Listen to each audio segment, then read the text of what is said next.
Former military intelligence and counterintelligence officer Luis Elizondo joins us now. Thank you for making your witness today. I want the audience to know you're also author of Imminent: Inside the Pentagon's Hunt for UFOs. Luis, thank you for being with us. Chris, thank you so much for having me. So were you worried about what you were going to say today?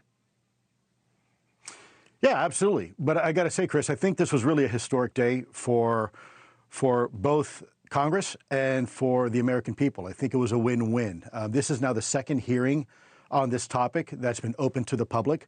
And hopefully the public is now getting an understanding of how long our government has actually been involved in this topic, despite decades of denial.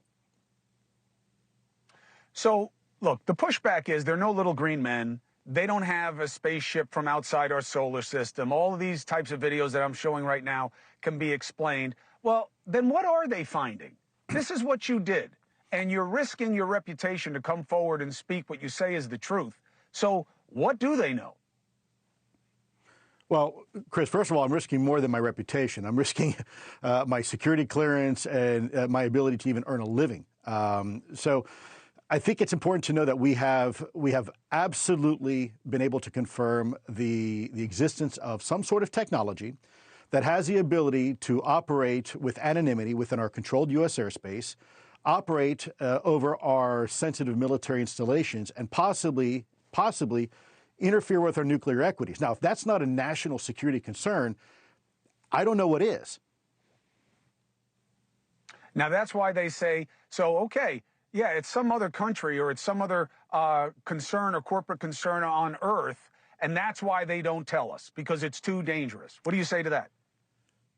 So, Chris, let's look at this from a temporal perspective. Okay, we've been dealing with this for decades, and documents now have been submitted to Congress that prove without a shadow of a doubt, since the early 1950s, we've been dealing with this issue. And when I say dealing with this issue, I'm talking about objects that still to this day can operate beyond any type of performance characteristics of our modern aircraft. So I would say, look, if one were to say maybe this is Russia or China today, okay, but that doesn't explain the 1950s and 60s where these aircraft were captured on radar doing 10,000, 13,000 miles an hour in a low Earth atmosphere, okay? What we have in comparison pales. For example, the Lockheed YF-12A SR-71 can do about 3,200 miles an hour at an unclassified level, which is pretty fast. And when it wants to take a right-hand turn, it takes roughly half the state of Ohio to do that.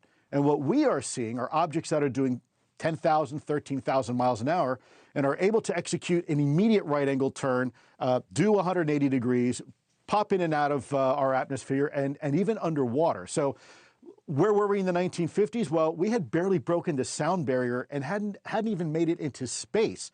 What other near-peer country even existed at that point that to this day can perform like that? The answer is we can't. And if there was a country that could do that, Chris, this would be the greatest intelligence failure this country has ever faced, even eclipsing that of 9/11 by an order of magnitude, because despite the billions of dollars we pour in investment into our intelligence community, not a single thread of intelligence over the last 7 decades has given us an indication that some adversary has developed this technology in secret and been able to deploy it effectively.